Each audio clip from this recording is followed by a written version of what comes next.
Assalamualaikum warahmatullahi wabarakatuh. Selamat pagi anak-anak sekalian. Bagaimana kabarnya? Alhamdulillah pada sehat semua ya.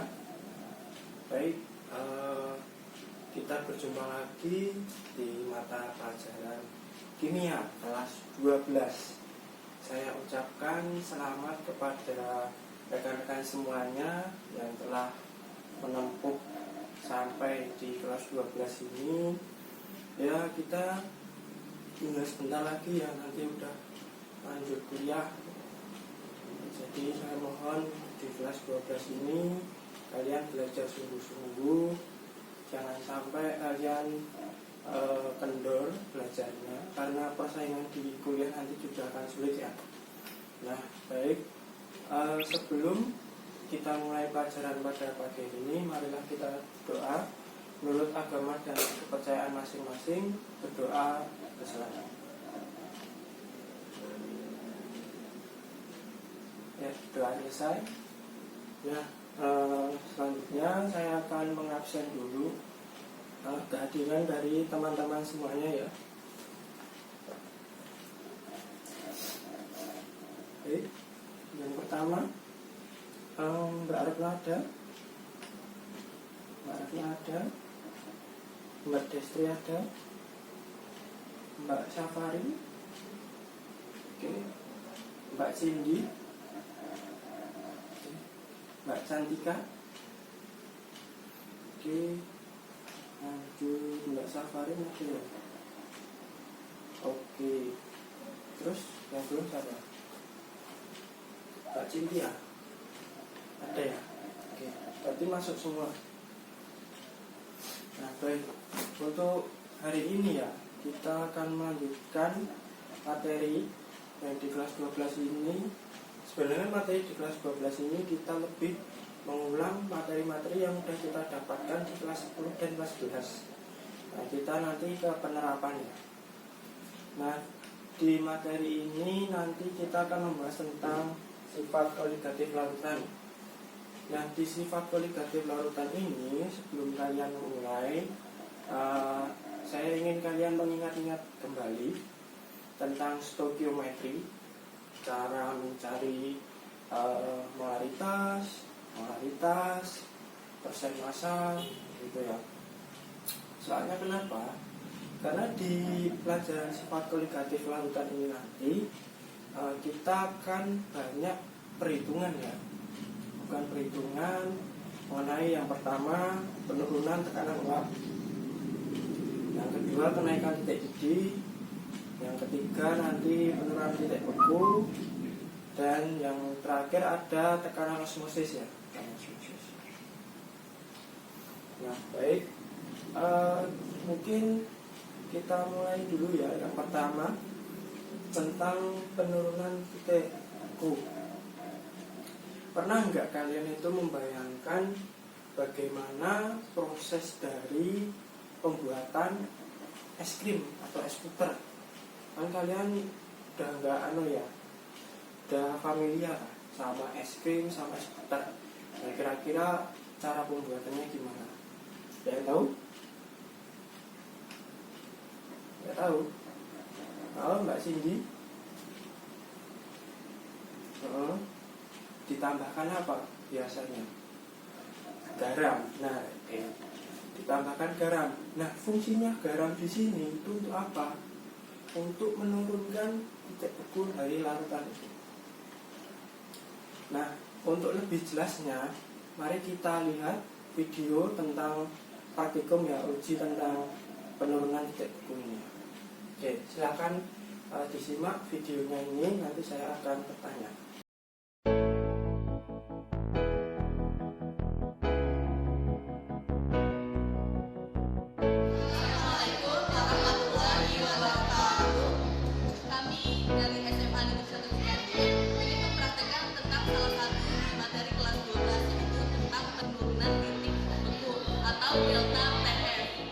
Perkenalkan, saya Ulfi Yulia Munina.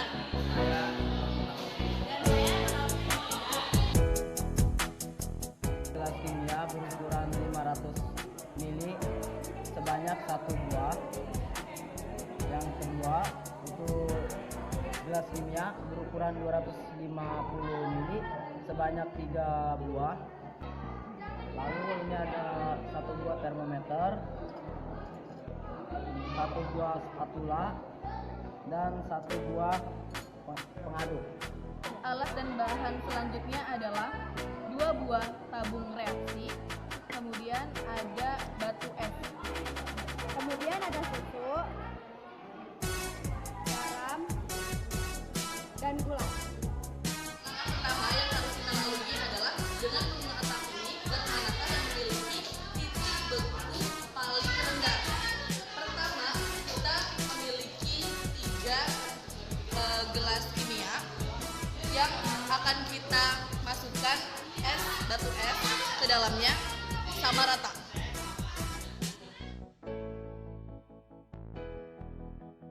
Kemudian masing-masing gelas kimia yang sudah diberi es batu akan dicampurkan oleh gelas kimia pertama dicampurkan oleh garam,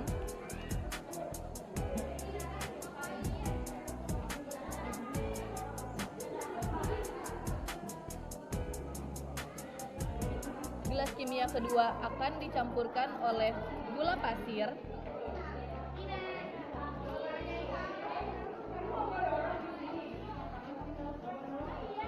dan gelas ukur ketiga yang berisi es batu tidak dicampurkan apa-apa. Setelah menunggu beberapa saat, kita akan mengetahui gelas yang mana yang memiliki titik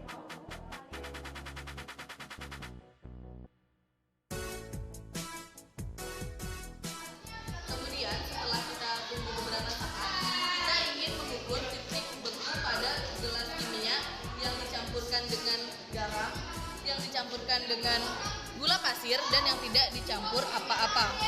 Di sini bisa kita lihat suhu awal termometer adalah 20 derajat Celcius.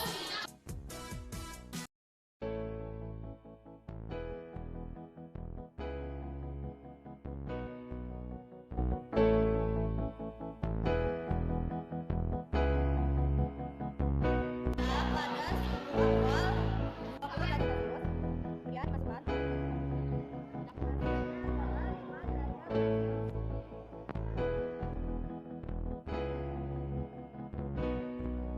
Suhu awal termometer adalah 25 derajat Celcius. Kita akan menutup suhu.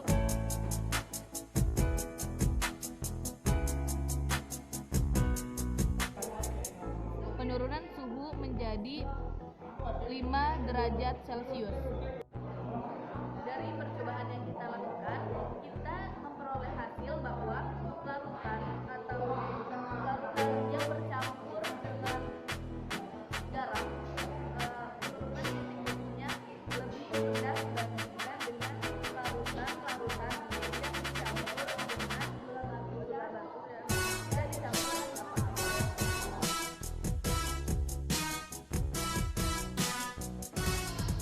Baiklah teman-teman, tadi kita sudah mengetahui bahwa garamlah yang dapat menurunkan titik beku paling rendah. Sekarang kita akan mencoba menggunakan larutan susu. Kita akan membekukan larutan susu ini menggunakan es batu yang dicampur dengan garam. Baiklah, kita akan memasukkan es batu ke gelas ukur. Kebetulan gelas kimia yang kita pakai ini adalah yang berukuran 500 ml. Kita masukkan semua. Oke. Setelah itu garam kita campur ke gelas kimia yang sudah diberikan es batu.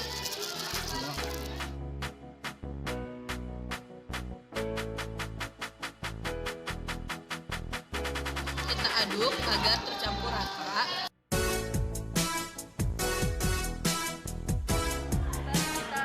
Kita aduk garam, kita akan menuangkan larutan susu ke tabung reaksi.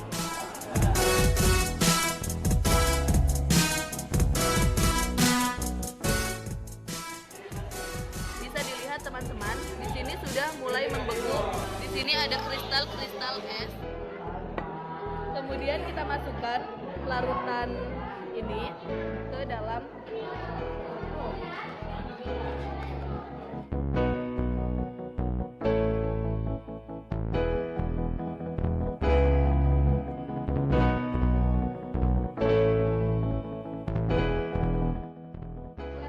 baiklah teman-teman, kita akan mengetahui titik temu pada es yang dicampur dengan garam dengan suhu awal termometer adalah 31 derajat Celcius. Kita akan mengetahui berapa titik beku pada gelas kimia ini.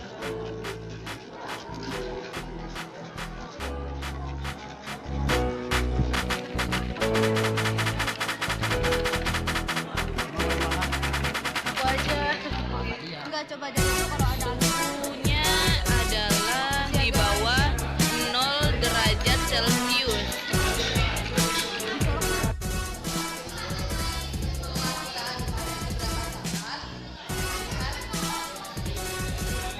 Larutan menjadi beku dengan cepat karena dia melalui proses pembekuan yang dibantu oleh es batu dengan menggunakan larutan garam. susu tersebut menjadi beku. Ya, coba diuji. Iya, diuji. Nih, Tunggu ya. Aduh, bener. jadi Cobaan dari kami dan berhasil. Terima kasih. Udah disimak ya videonya. Nah, kira-kira nih apa yang bisa kalian dapatkan dari video tadi? Ya. Nah, dari video tadi kita ketahui penurunan titik beku itu dipengaruhi oleh jumlah zat terlarutnya ya. Nah, jumlah molekulnya seperti itu. Kenapa sih garam bisa menurunkan titik beku kayak gitu ya? Jadi tadi udah dijelasin di videonya. Nah, selanjutnya kita memasuki ke kenaikan tekanan uap ya. Ke tekanan uap, silahkan kalian juga simak videonya berikut ini agar lebih jelas mengenai tekanan uap ini. Assalamualaikum warahmatullahi wabarakatuh. Kami dari kelas 12 IPA 1 ingin melakukan praktikum tekanan penurunan uap. Langsung saja, sebelum itu kami akan memperkenalkan diri kami terlebih dahulu. Nama saya Satria Agung Bersada. Saya Natia Fadlia Cemerlang. saya Eka Apriani dan saya Nova Anika. Dan Ricky Febindra sebagai kameramen dan editor. Langsung saja ke penyebutan alat dan bahan yang akan disebutkan oleh Nova Anika dan Retia Fadlia Cemerlang. Saya akan menjelaskan bahan-bahannya. Ada air mineral, gula, garam, dan cuka makan. Adapun alat-alat yang akan digunakan: 4 buah gelas, alat pengukur untuk mengukur volume air, 4 buah tutup gelas, dan 4 buah sendok. Selanjutnya adalah prosedur kerja. Langsung saja. Pertama-tama kita akan memasuki masing-masing gelas dengan air mineral dengan ukuran masing-masing 200 ml.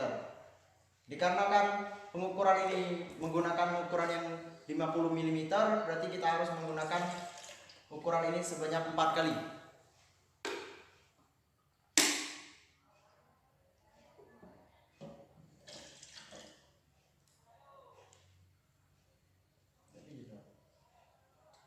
Baiklah, setelah kita mengisi masing-masing gelas dengan air 200 ml, langsung saja kita masukkan bahan-bahannya ke masing-masing gelas.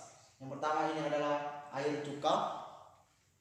Kita masukkan sebanyak 2 sendok.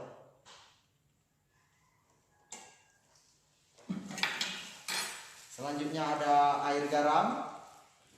Sama, akan kita masukkan sebanyak 2 sendok. Dan yang terakhir ini adalah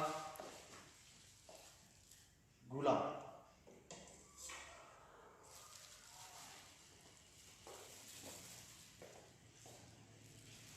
Dan untuk air yang satu ini hanya air mineral, tidak menggunakan pelarut.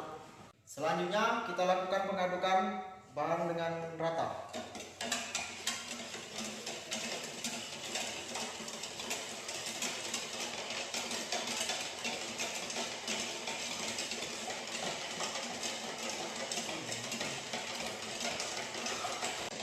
Baiklah, setelah dilarutkan masing-masing larutan, kita tutup masing-masing gelasnya.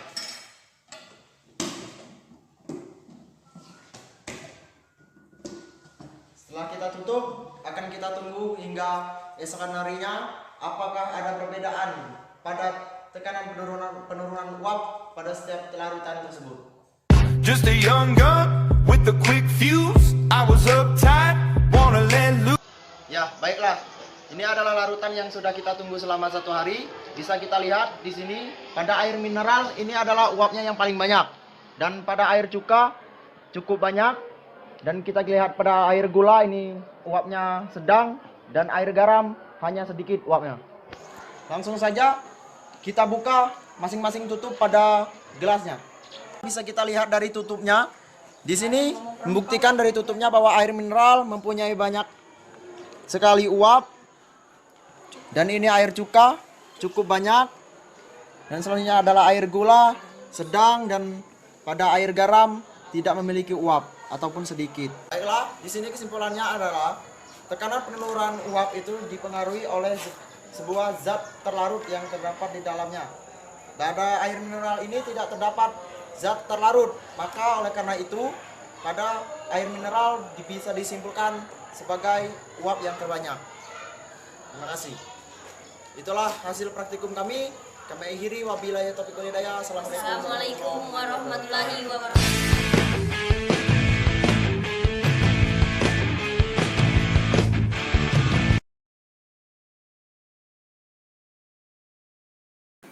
Baik, setelah kalian melihat video-video tadi, kita tahu ya bahwa perbedaan dari larutan itu ada dua, yaitu larutan non elektrolit dan larutan elektrolit. Nah, larutan non elektrolit itu kayak gula, kayak urea, seperti itu ya. Kalau larutan elektrolit itu nanti akan terbagi menjadi ion-ion penyusunnya seperti NaCl, BaCl2, MgCl. Jadi ion ada yang positif dan yang negatifnya, ini dibagi seperti itu.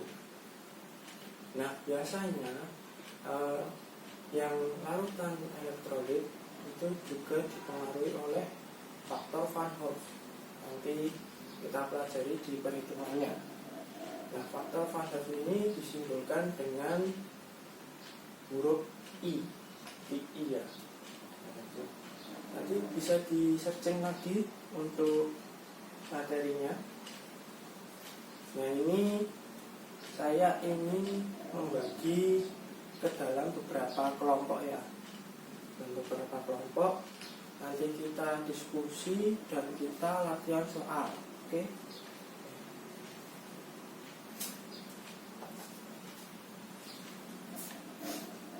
Nah, baik.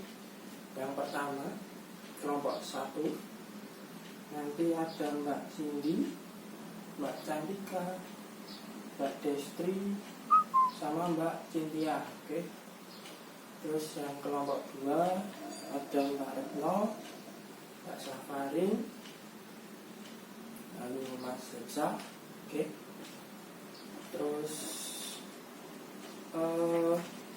untuk yang kelompok 1 nanti silahkan kalian mencari sumber atau materi tentang tekanan uap dan penurunan titik beku ya. Nah, untuk yang kelompoknya Mbak Safarin, Mbak Retno itu nanti nyari tentang tekanan osmosis dan kenaikan titik-titik.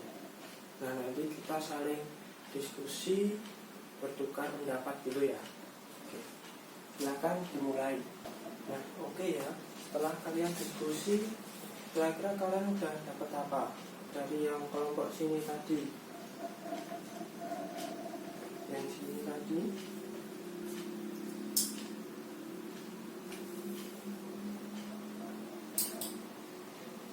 penurunan titik beku. Oke, titik beku. Kira-kira yang sudah didapat dari kelompok sini dari penurunan titik beku apa?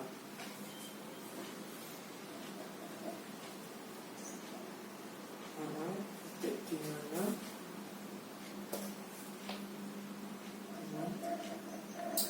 Barat lah ya. Oke.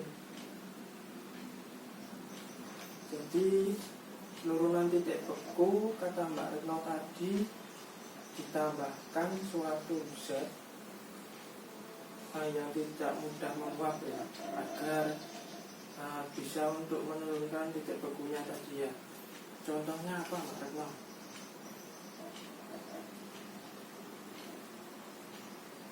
Contohnya belum dapat. Coba kancane diwai ya, siapa? Mbak Safarin ya. Mbak Safarin apa Mbak Safarin? Garam ya. Garam bisa menurunkan titik beku karena garam tidak mudah larut ya. Tidak mudah menguap, maaf. Garam itu kan nanti bagian dari ion-ion tadi ya. Jadi garam nanti termasuk lautan garam nanti termasuk lautan elektrolit ya. Nah, tadi yang sudah saya jelaskan tentang pembuatan es krim, kenapa bisa turun titik bekunya, kenapa bisa jadi es ya, itu karena ditambahkan zat yang tidak mudah menguap seperti tadi. Terus untuk yang titik didih, kira apa? Titik di mana larutan tidak menguap pada fasenya ya. Oke, sabarin. Titik didih. Oke, misalnya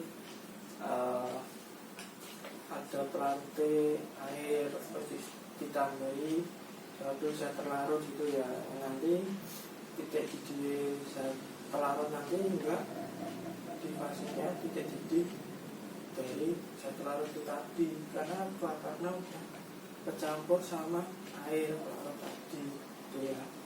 Oke, ya udah paham. Terus yang kelompoknya enggak sama tinggi sama Cynthia Destri ya, di tekanan osmosis. Menurut Mbak Cindy gimana?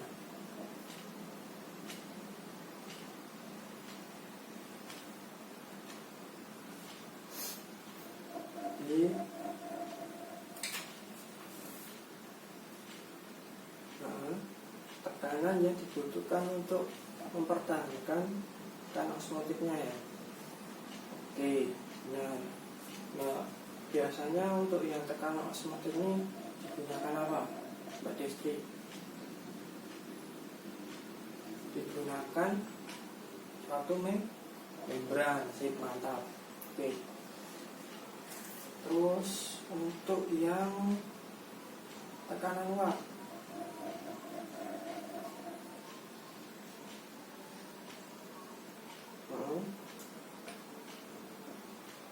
udah benar, sip. Berarti udah paham ya mengenai tekanan uap, penurunan tekanan uap sama osmotik. Nah, baik anak-anak sekalian, mohon perhatiannya. Untuk lebih jelasnya nanti silahkan kalian pelajari di slide PowerPoint saya ya. Nanti saya share ke ketua kelasnya, nanti biar di-share di grup WA biar bisa dipelajari bareng. Nah, sekarang saya kasih contoh salah satu dari penerapan sifat negatif larutannya. Nah, baik anak-anak sekalian, kita lanjutkan ke penerapan soal ya. Oke, kesini semua perhatiannya, oke. Untuk penerapan soal saya ambil contoh untuk kenaikan titik didih ya. Untuk yang lainnya nanti kita pelajari di pertemuan selanjutnya. Nah, di kenaikan titik didih ini simbolkan dengan delta TB, atau delta itu perubahan. TB itu bukan titik beku tapi titik didih. B-nya itu bukan beku tapi boiling atau didih. Delta TB itu rumusnya KB dikali M. KB ini sudah jadi tetapannya ya. Tetapannya nilainya ini 0,52. Terus yang M ini molaritas. Masih ingat nggak rumusnya yang molaritas? Siapa yang mau jawab? Siapa? Mbak Cynthia? Apa? Gram per ml dikali 7 per V. Ini untuk yang larutan ya.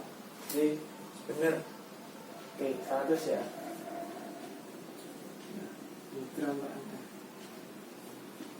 Oke, silahkan ditulis soalnya. Saya bacakan ya. Berapakah titik didih dari larutan yang terbentuk dari 20 gram urea atau CONH2 dalam kurung 2 kali, jangan cepetan dong, ya, dalam 80 gram air. Dan catat. Oke, sekarang kita mulai. Diketahui nilai KB-nya 0,52 ini ya, 0,52. Lalu untuk ml urea, ml urea ini berarti apa? ONH2 2 kali. C berapa? C12, O16, N14 1 ya. Jadi totalnya C12, O16, N14. Iya, berarti berapa hasilnya?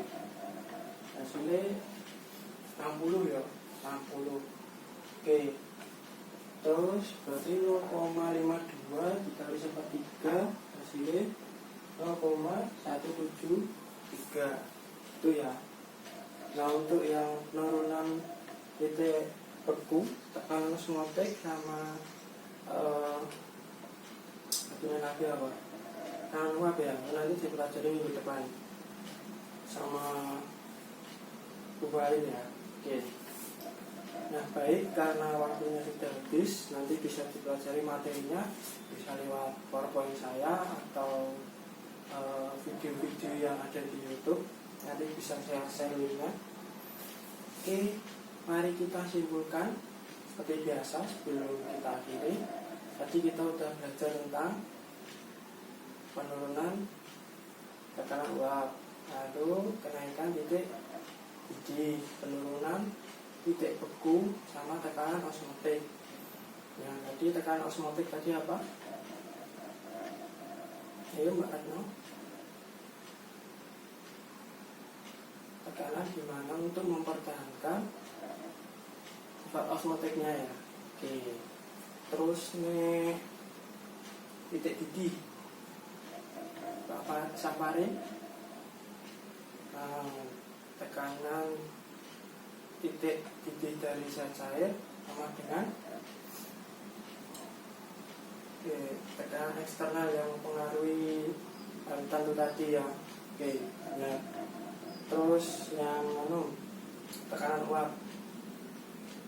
Nah, uap Mbak Cindy. Uap kesetimbangan terjadi pada fase yang bukan fase dia ya, fase pelarut ya. Oke, baik. Mungkin pelajaran hari ini saya cukupkan ya, karena saya lihat tadi diskusinya sudah baik. Lalu untuk mengerjakan soal juga kalian tidak mengalami kesulitan. Nah untuk minggu depan silakan kalian membuat rangkuman tentang penurunan titik beku, tekanan osmotik dan penurunan tekanan uap.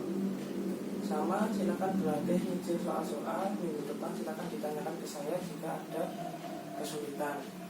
Nah, baik, untuk pelajaran hari ini saya cukupkan. Terima kasih atas perhatiannya. Semoga kalian tetap sehat selalu. Wassalamualaikum warahmatullahi wabarakatuh.